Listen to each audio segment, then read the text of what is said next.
afternoon, my Trues Clues aficionados. I hope you are doing well out there today. I did want to cover a recent ruling on a case, and to do that, I brought in my friend Autumn. Hi, Autumn. How are you today? I'm all right. How about you? Very good. Autumn is a very good friend of mine. I haven't lived in this town as long as she has, but she is a do-gooder and an advocate, so I love her to bits and pieces. Tell me a little Thank bit you. about yourself, Autumn. Well, I am third generation in Clear Creek County. I did move away for a little bit when I was adopted and spent time in Montana and Missouri as well before returning back to the county. And since then, it's been my community, and I've worked to try to make sure that it stays that way. And tell me about your passion. What is your passion? My passion is helping people. Um, I have gone through a lot, and the bright spots in my life have been when people have reached out and given me that helping hand to be able to pull myself back up again. And I believe that a lot of people deserve that and shouldn't be overlooked for one reason or another. Well, we definitely need you around. You're one of the best advocates I know. You not only start a situation, you will see it through to the end, which is Yes. kind of unusual, in those circumstances. So thank you for that. So I Thank you. was trying to do a little follow-up I had done a little show on Christian Glass earlier in the year, and it appears that, the court case has been solved, but it looks like quite a bit of people were involved in what Yes. went down. Do you have any personal knowledge or passing knowledge of the people involved? I have actually met the now convicted um, former Deputy Buin. Oh, Um, he had at one point come to my house with a trainee, and they were doing a check on another house. They were supposed to be somewhere else, and ended up in my yard where the trainee was bit by one of my dogs. of course. Thankfully, at that time, they, you know, did not do what most cops and most people fear cops of doing to their pets, and they did not kill my dog, which I was grateful for. And I was later pulled over by the both of them because of a taillight being out because I wasn't home at the time when this happened with my dog. Right. So they did, when they pulled me over, they ended up apologizing to me. Oh, Um, so they seemed like very honest people at the time. And then I got into police reform and realized that, I didn't want my autistic children coming home in a body bag. And so I right. tried to work with them to ensure that people like my kids don't end up like Christian did. And I got involved in that before this happened with Christian. I helped pass the reform bill and the police reform bill in 2020. And, as much as I was hoping it wouldn't, it would help, I was hoping that and would bring to light issues. I was hoping that it wouldn't end up turning into something like Christian Glass unfortunately happened. Now, are you familiar with the Glass family? I have known them in passing. I helped to uh, organize the first candlelight vigil for Christian Glass, and had invited them to the vigil. It wasn't in Silver Plume. I know a lot of people wanted to have it there, but we wanted to make sure we had enough space to be able to dress everybody without interfering with the comings and goings of what goes on in the small town of Silver Plume.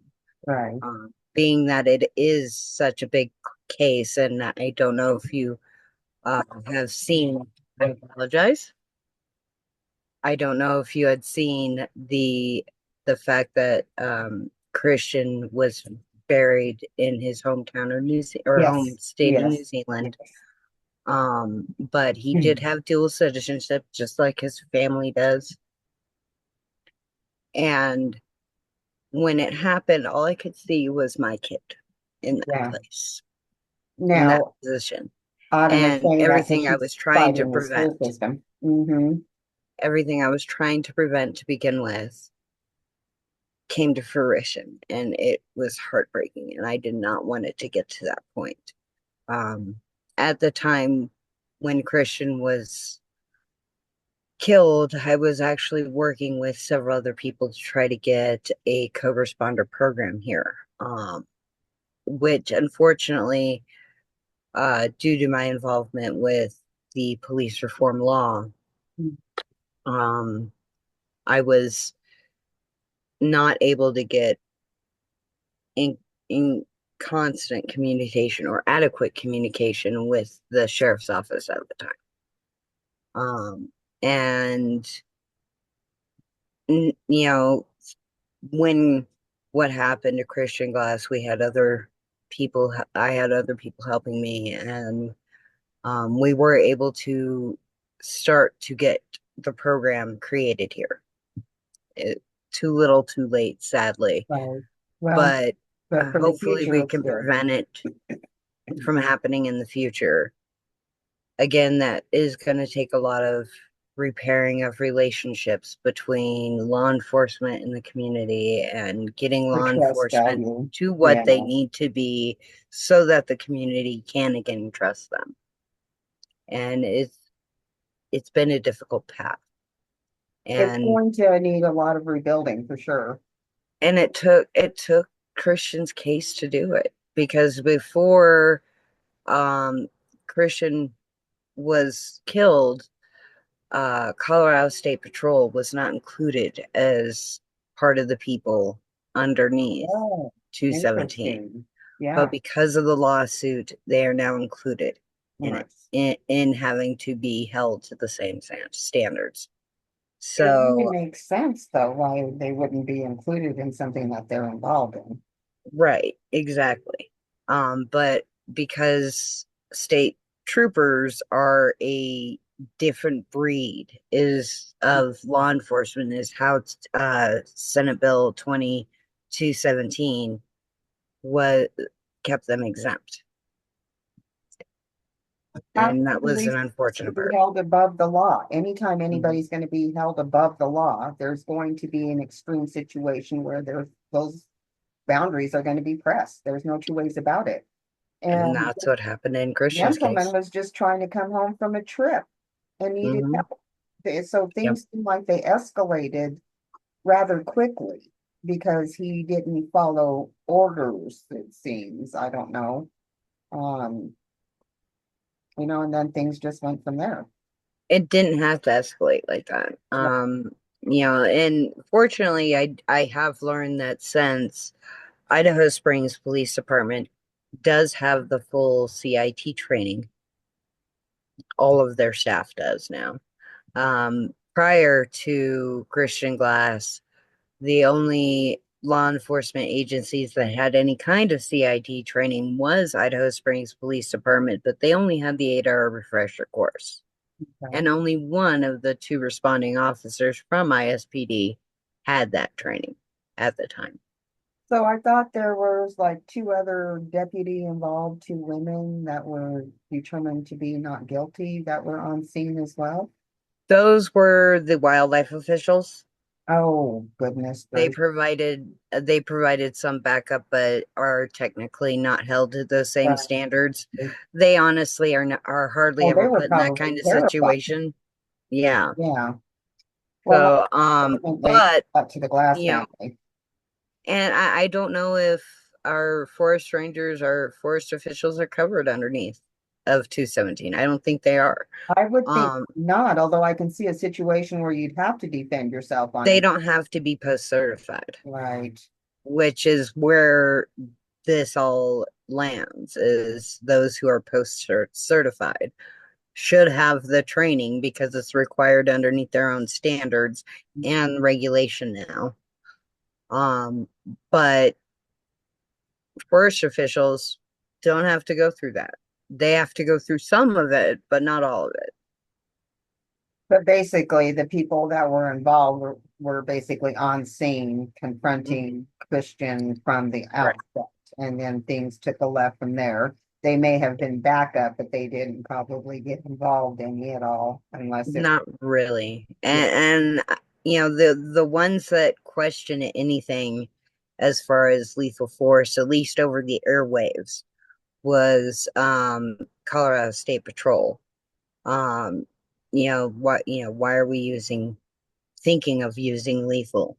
This right. is not a crime. This is a mental health. Gosh. Um, Think too you many know, mental health issues turn into those situations, unfortunately. And so I really have to commend you for being proactive with your son, right now being in the school system, but soon to be an adult. So I'm right. thinking that your concerns very well are based in your advocacy as well. hmm And my advocacy started with my kids. Right, right. Well, they are sure are sweethearts. So how do you picture healing moving forward from here? Because this is all terrible and everything, but hopefully we've learned some important lessons and I want Right. to move forward and apply some of, so this tragedy. Well, of everything that we've gone through with this is that we realized at least in this county that changing the law only does so much. If Mhm. you don't change the culture within your department, nothing's going to change. And Right. they are changing the culture within the department. They are making sure that the new sheriff is making sure that they are getting the training that they're supposed to get. Um, The I would board, like to see more right, community outreach yeah. outside of um, just contacts through calls. Unfortunately, at the same time as catch 22, there's only so much outreach you can do because that costs money. And Mhm. there's only so much money that they have. In a small town. So, and that's why the chat community committee was created. We also have a new committee for through the BHA up here as well, um, trying to ensure that we have the resources we need. A big problem that we have is that we don't in this community, we don't have permanent mental health services. Um, we have people that come up to give the services from other districts, Right. but we don't have our own. And We you don't have substance abuse system of networks. We don't have, well, not substance abuse, it's called recovery now. Mhm. System of networks. We are getting a substance recovery program, but that's for the elite, the exclusive. But when you take in the fact that up here so many aren't part of that income bracket, Mhm. they are still left without. And as we've seen with most anything, substance, domestic violence, any of those negative impacts do not discriminate based on Income. whether somebody's income is great or the color of their skin or whether they're part of the LGBTQ. It is widespread. Right. And just like that, we need to see, the diversity of our community in our system. And Right. it's not. Right. Not yet, but we are slowly taking steps to get there, and people are finally understanding that, hey, we've been hogging all these resources in the bigger cities Mhm. when the rural areas go without. Right. I think that's a given for a lot of situations, not just this situation alone. Yeah, So, and with my legislative advocacy, some of my arguments that I use that I have to use is us rural people are not trying to take away from you metro people. We are part of Colorado too. mhm. We deserve the same amount of resources that you have. We are paying taxes just like they do. Bottom Exactly. line of it all, you know what I mean? Any legislation or whatever, we vote, we pay taxes. We should have some kind of Hmm. voice in all that situation as well. So if somebody feels Exactly. like they're in this scenario right now, just widely based, not just here, if they feel like they're in a scenario like this, what do you think their best way to reach out for help would be? The mental health aspect, or Health and just maybe police brutality as well. okay, well, They're, starting with the mental health aspect, um, you know, right now we can't, we have the chat program going, I think 6 days a week. We're trying to get that up to 7. Um, and getting a hold of utilizing 911 and saying I need chat right. Okay. is the best way to go, because they don't just stop at making, getting you, if you're in crisis, whether that is a mental health crisis or a substance recovery crisis. They get you to the immediate help, and then they follow up again Okay. to make sure that you have what you need. Exactly. Um, where that ends up going, it, with the current climate of our political sphere and all the funding cuts, that's that's going to be a question currently. Right. But they will still do it as long as they have funding. They will still continue to work and Because help get people to the right areas yeah, so that they can thrive.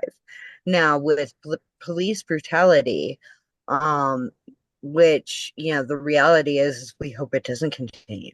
We hope that we have in progress. weeded out the bad apples, Mhm. and that we have a culture that is more geared towards protect and serve rather than power and control.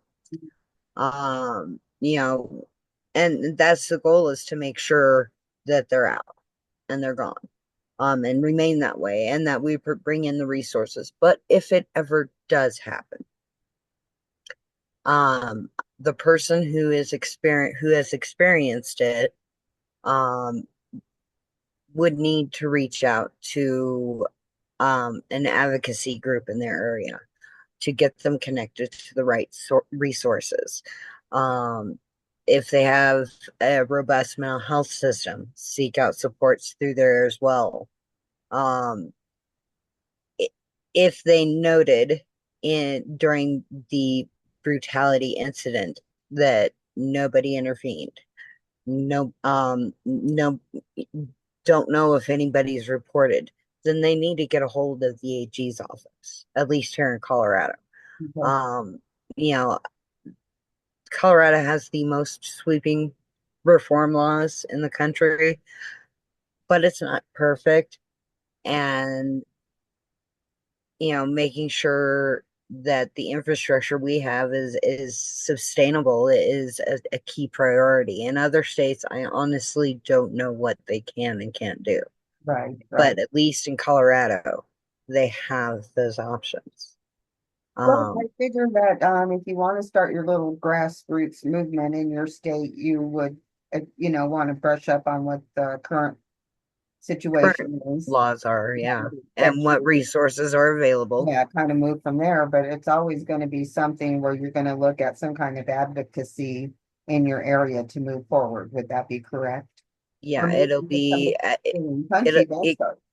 yeah, it could be as low, starting with the county, Mhm. or if you're like counties like ours where we adopt whatever the state regulation is.